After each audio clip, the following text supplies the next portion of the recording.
Hey guys, I'm going to show you a really cool granite recipe. Stay tuned and enjoy the video. All right, so the material that we're going to do the project on today is the same material that we make our countertops out of, which is MDF. And this particular board is actually an end that we cut off of a countertop that we teach you guys how to fabricate in our pro class. It's 3/4 inch MDF, and then we put a drop edge on it, and then we put a rock edge on it. So let's get started. All right, so the first step in prepping our surface to get ready for the actual epoxy is we want to paint it a base color. You can use two different products. You can use our Stone Coat Countertop undercoating, which is an epoxy paint, and it'll dry in about 4 hours and we'll be ready to have the epoxy. Or you can come in and use a latex house paint. Any brand, we like Behr. If you use this type of paint, you're gonna need to wait 24 hours before you pour the epoxy because you need this paint to off gas. And if you don't let it off gas, it is going to cause some issues with your epoxy. All right, so I'm gonna go with the undercoat, and I'm gonna give you guys a pro tip to help and not having to always go and find your roller or have the expense of every time you paint. Just keep your roller in your paint can, and it's always there ready to go. So thin winds, you wanna do 2 nice, even, thin coats of whatever paint you decide to use. And like I said, with the undercoating, we only have to wait 4 hours. When I get this rock edge, I want to make sure I get into all the little grooves and also up underneath that lip. Now, if I were doing this on a countertop that had a slick surface, maybe a laminate or a natural stone, granite, marble, if you were doing this on site, the first step that you would do would be use a bonding primer as opposed to going in straight with your base color. A bonding primer is going to prep that slick, non-porous surface so that your paint will have good adhesion, because your project is only going to be as good as your very, very first layer. If my very first layer fails, everything above that first layer is going to fail as well. So you really want to make sure you prep correctly, and that's going to give you a head start on having a successful pour. All right, we'll let this layer dry. We'll come back, we'll put the second layer, and then we'll wait about 4 hours and we'll be ready to pour the epoxy. All right, so our paint is dry and it's ready for the epoxy. What I'm gonna do first, because I have a rock edge, I wanna create some depth and some interest in my rock edge. And so what I'm gonna do is I'm gonna come in with the Rust-Oleum Metallic. Now, this metallic is a fast drying metallic, bright, shiny. So anytime you see the paint that has a really shiny top, you know that that's gonna dry really quickly. But it's very, very, very shiny. So that's why I'm going for it. All right, so I'm just gonna very lightly give this edge some interest. So I'm gonna go on my hand, and then I'm just gonna kind of tap it. I don't wanna get crazy with it. I just want it to be a little bit of a hue. On the top, I'm just gonna tap. I can even come in and try to paint it, and then I can kind of tap it off. I actually like that a little bit better.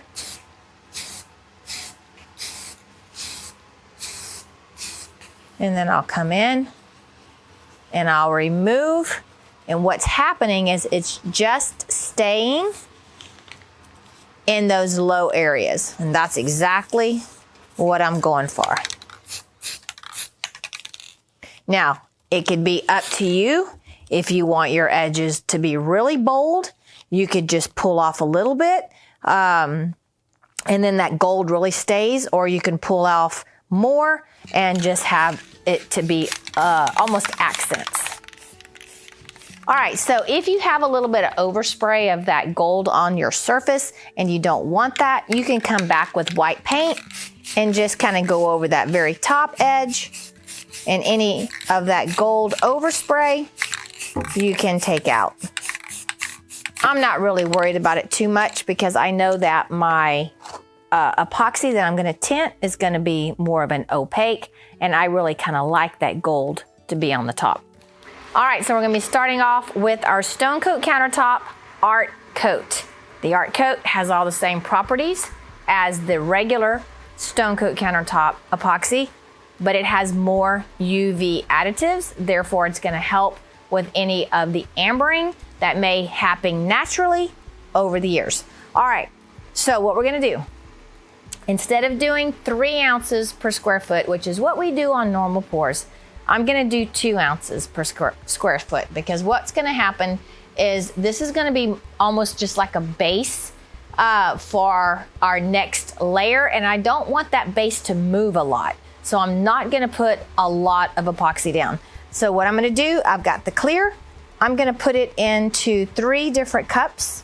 What I'm gonna try to do is create some depth by using 3 shades of white, basically 2 shades of white in 1 cup with just clear. Now you don't have to do this. I could tint all of the epoxy with just 1 white, and that would work as well too, but you know me, I gotta be a little extra.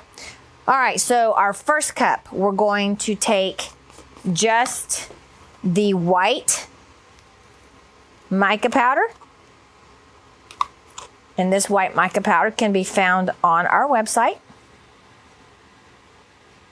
Now, most of the time, if I'm doing a large amount of this, I'll make a slurry and I'll mix it first with our thin dispersion, and it'll really help that mica powder mix well. But this is a small cup, so I'm not gonna have any issues mixing that.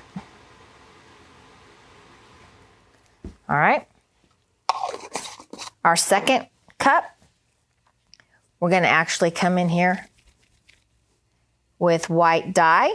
This is the Alumilite White Opaque dye.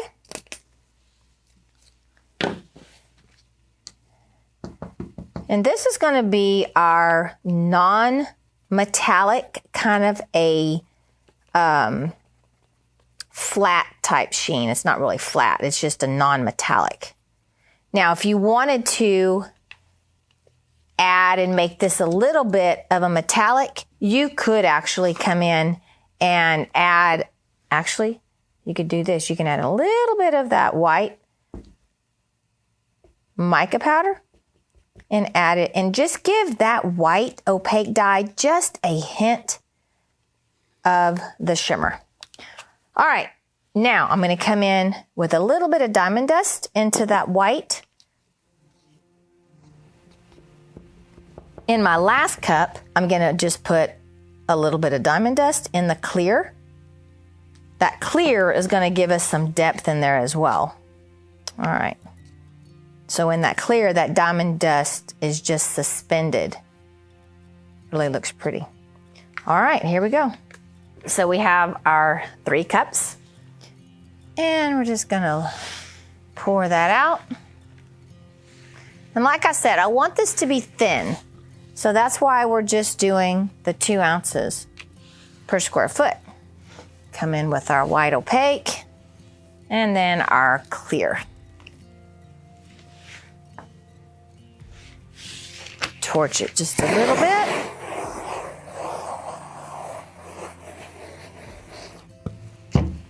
All right, I'm gonna take my hand and I'm gonna spread this out, being very mindful not to over mix, because I don't want to create one color. I want the colors to be separate and to be very noticeably separate.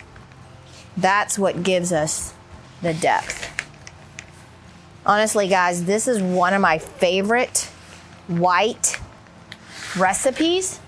Just this part, I've done so many countertops with just this recipe, and I stop right here, and it's absolutely gorgeous.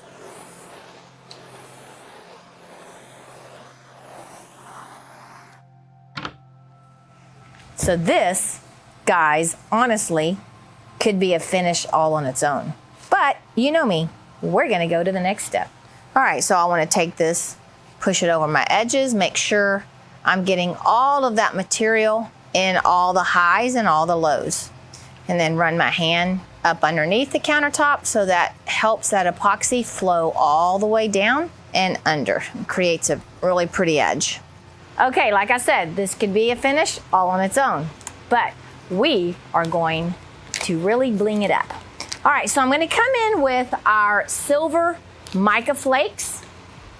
We have these on our site, and these are the bigger flakes. And I'm just gonna take a few. I don't wanna get crazy on this first layer. And I'm just gonna sprinkle on the top, nice and high, just sprinkle it over. Now this again can be as little or as much as you want. If you want just a subtle look, then just put a few. You could do this with gold as well, would be beautiful. I'm gonna actually come in here with a multicolor flake, which has gold in it. It's a little smaller flake. It's our 1/12 of an inch flakes. And these are our 1/4 inch flakes. We have multiple colors and multiple sizes. This is a little bit finer. So I'm just gonna come over with just a few of those. And this does, like I said, it's got some black and some bronze and some gold. All right, that's about all I wanna do. And then I'm gonna come hit my edges.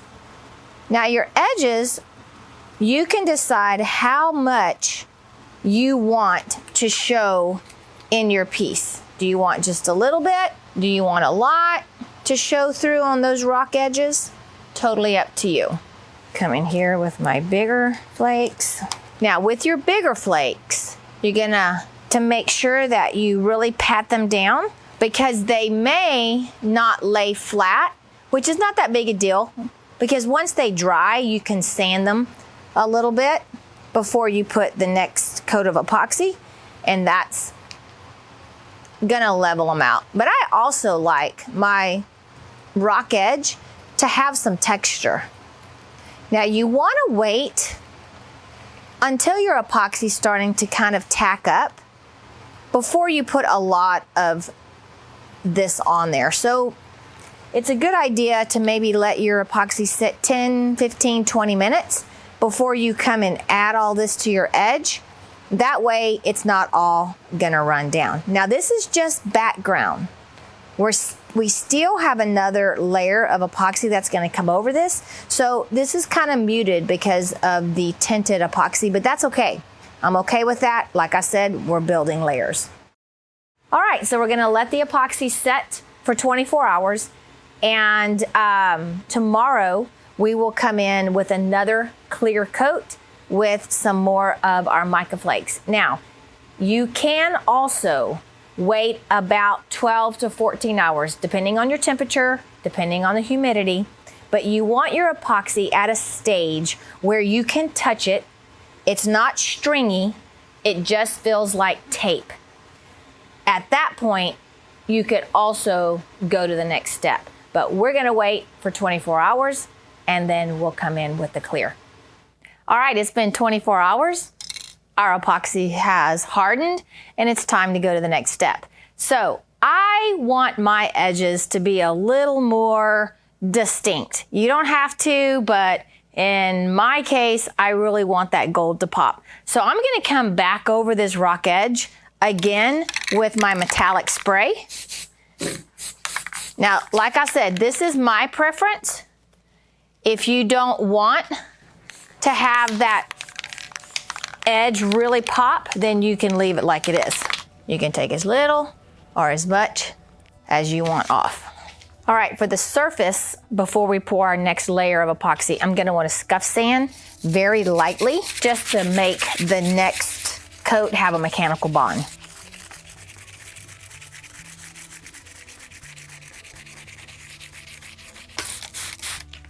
I'll clean it with isopropyl alcohol. Now, as I sanded this, I was very careful not to be too aggressive. I used 220 grit sandpaper. I didn't want to pull up any of those mica flakes that were just sitting on top. Okay, so here comes the next step. It's gonna be fun. Get yourself a plastic bag. If you do use a plastic bag that has ink on it, make sure you turn that inside out so that that ink won't transfer on to your piece. And then I'm gonna come back with the same gold that I used on my edge. And we're gonna create, once again, a layer. And that's what we're going for, is layer and layer and layer. So I'm just gonna tap it.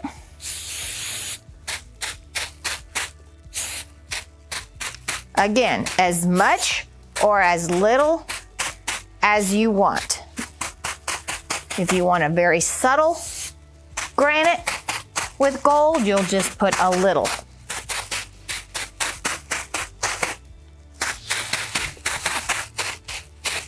All right, I like that.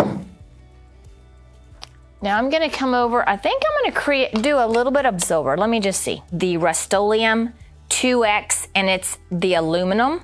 And I'm only gonna put a little bit of this. Just want it to be kind of a highlight. And then I'm gonna come in with a little bit of black. You can see I'm not even changing my bag. Just builds up a little bit of character. I don't want it over the entire surface. I'm going to go another step, and I'm gonna create one more layer of interest by coming in with the Montana marble spray and creating some very realistic looking veins or fracture lines. So you let me know, would you do this as well? So here we go, this stuff's fun. All right, so I'm just gonna very lightly go over the top. I don't wanna go crazy. I just wanna add a little bit of that texture. I can also do this in the white. Even though it's white on white, you'll be able to very lightly pick up a hint of this.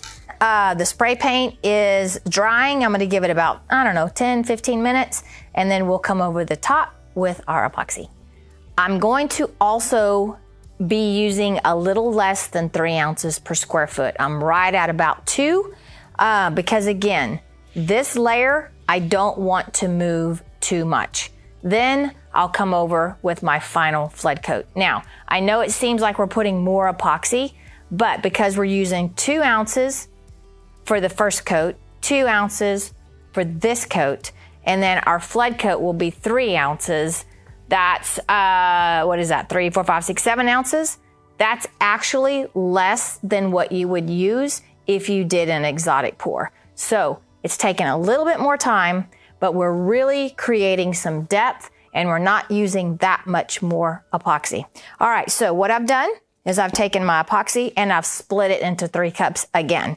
So my first cup, I'm mixing up a very, very tiny amount of the white opaque dye. Now the reason I'm doing that, I don't want to tint my epoxy opaquely. I want it to be very, very transparent, almost like a milky color.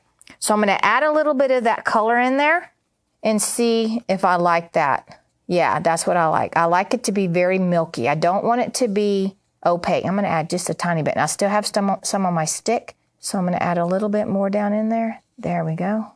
All right, now obviously if you're doing a countertop, you're gonna be doing more at one time, so you'll have it in a bigger cup. You just still want to be very, very careful on how much of this opaque dye that you add, because it is very highly pigmented and you don't want to tint it opaquely. All right, now I'm gonna come in with a tiny bit of the mica powder to the other cup.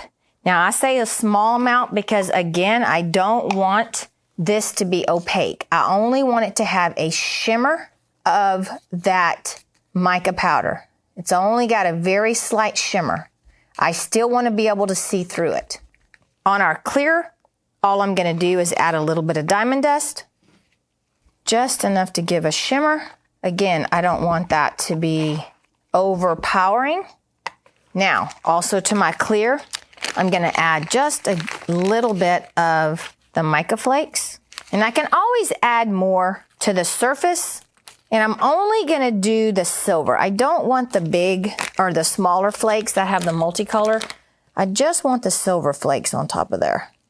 Now you see, I don't have a ton of it in there. And because I love bling, I made the executive decision to add a little bit of diamond dust to the rest of my epoxy. Now this is something you can decide to do, or you could leave it out. It's up to you. You always have to have bling.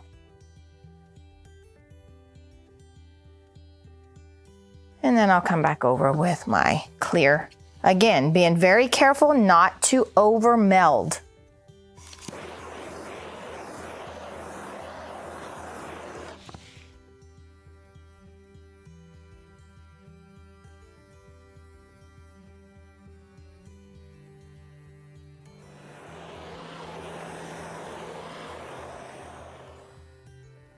All right, so it's been sitting here about 20 minutes. The only reason I did that is I wanted my epoxy to start to kind of gel up a little bit and quit moving quite as much. Now, remember, we use 2 ounces per square foot, so it's not gonna move a lot anyway. If you could see this in real life, you could really see the layers of depth. But I'm gonna create even more layers. I saw a granite at my daughter's house, and it's got a lot of these really cool striated lines in the top, and that's what I'm gonna try to do. So you could stop here, guys. All you would do, put a flood coat at this point of 3 ounces per square foot, and you'd be ready to go. But hey, we're gonna go to the next step, see what we can create. Here we go. Black spray paint. I'm gonna put it down on the table, and I'm gonna put quite a bit because I'm gonna come in here with my popsicle stick, and I'm gonna load up the edge of my stick. Now, as I come in, I'm not only gonna chop it down, I'm gonna kind of twist a little bit at the same time. Now, some areas are gonna have quite a bit of color, and some areas are gonna be very small. Now, you don't have to do this over the entire surface, okay? Because the granite that's in my daughter's house, it's just sporadically got the lines, and by kind of sliding it, it really does give some cool little fracture marks. When you want to be very random with your chopping, don't go all in the same direction. As it starts to get bigger, I kind of like that, because here in just a minute, I'm going to hit it with a little bit of spray paint, or a little bit of alcohol, I'm sorry. Just give it a little bit of time. As you're doing this, kind of step back and make sure that you're very random where you're doing it. Now, you can also do this with white, all right? I don't want a lot of white on the surface, but I'm gonna show you guys what it looks like. We may kind of randomly put that as well. I'm not even gonna change sticks. Chop in that white. Now, you wanna be really careful as you chop. Don't over chop if you're gonna go over the black, because what you'll do is you'll start creating gray. Like I said, I just want a few of the areas to have the white. All right, now comes the fun part. All right, I'm gonna come over the top with my 91% isopropyl alcohol, and I'm gonna set my spray nozzle to where it's not super a fine mist, but it's not a straight line. It's gonna come out in little droplets. All right, so before I do that, I'm gonna torch real quick. Now, you don't want to wait too long before you spritz it with alcohol, because what will happen, the spray paint will start to dry on the surface, and then the alcohol can't cause the effect. All right, so we're going to come up nice and high, and we're just very lightly going to spritz the top. Now, you can see how it starts to create some very organic lines. You can also, if you have the ability to tilt, you can start to tilt it a little bit, and it'll cause some movement. Now, I'm gonna let all of this dissipate a little bit before I decide if I'm gonna go back and work in some of these bigger areas. Okay, so I've let it set up for about 15-20 minutes till it starts to become a little more tacky. And of course, I wanna add a little more bling. I'm really loving this, guys, but I'm gonna add a few more of the mica flakes. You don't have to do this. I just want to have a little bit of that mica flake sitting on top of these fracture lines, so that when I put my flood coat There again, I'm creating depth. So I'm just gonna come over here, sprinkle some of the large silver mica flakes. Okay, so I got a little overzealous with the gold on my edges. You need to make sure you don't do this until your epoxy has set up and is not moving quite as much, because you don't want all of that movement to whatever we put on the edge to just basically run down. So what I'm gonna do, I'm gonna come in here with, I guess, let me see, I'll do my white first. And I'm gonna come in, I'm gonna hit my white a little bit. You can even, if you're not real comfortable with going straight on your piece, you can put it onto your plastic bag. And I'm just gonna come in and touch the edges. Don't tap too much, because what'll happen, you'll make it muddy. All right, now I'm gonna come back with my black, just a little bit of the black. Even kind of bring it up to the top just a little bit. Now I'm gonna come back with my alcohol on my fingers, and I'm just gonna soften it all out. Now don't judge it right off the bat, because it is going to move a little bit more. Let it sit for a little bit, see what's gonna move, and then make some adjustments. All right, guys, so all we have to do, wait 24 hours for this to cure, and then come back and do a clear flood coat. We'll use 3 ounces per square foot, and that will just give a beautiful glass-like finish. So when we get ready to do the flood coat, all we'll have to do, come in very lightly sand if there's any highs that are sticking up from the mica flakes. You'll just lightly sand, and the flood coat will cover them completely. Really love how this is turning out, guys.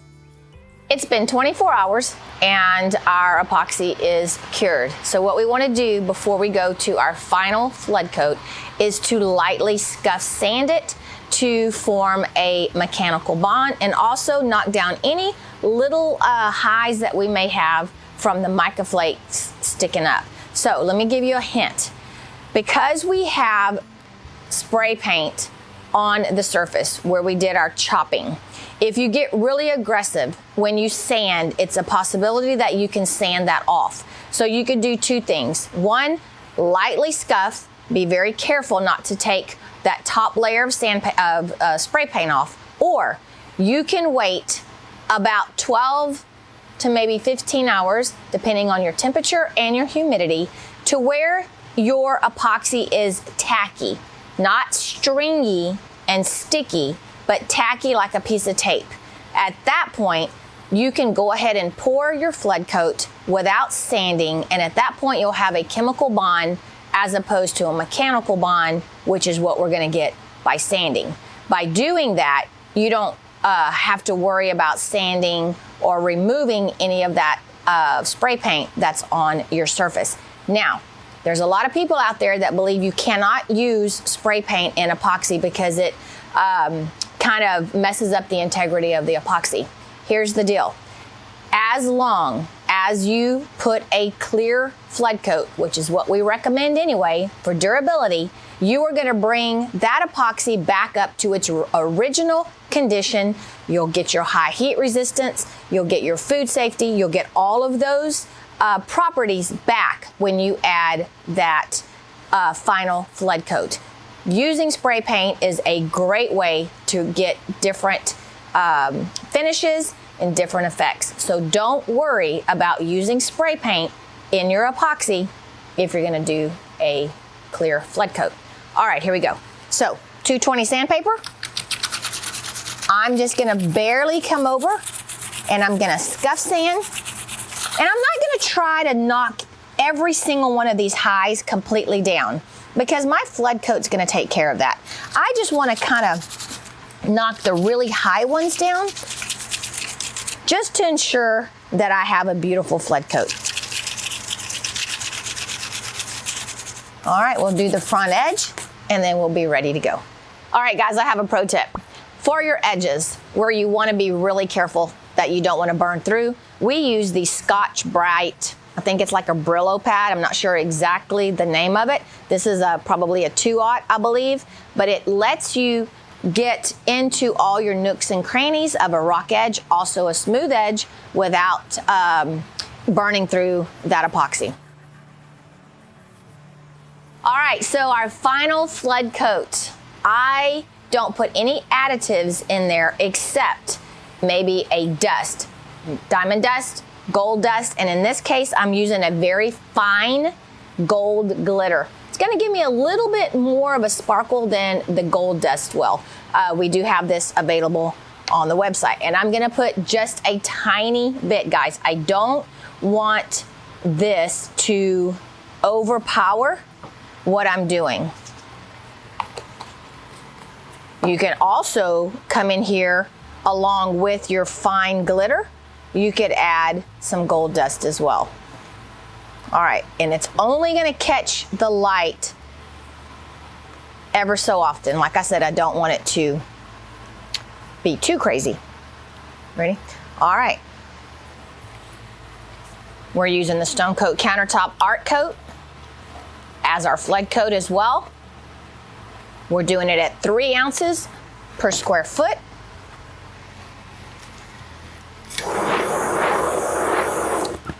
I use my hands, you guys that have watched me before, but if you want to use a trowel, you could do that. You could also use a roller. You could use a chop brush to chop out your trial marks, but by using my hand, I'm avoiding all of those extra supplies. Also, by using my hand, I know that I'll never get a brush bristle in my finish.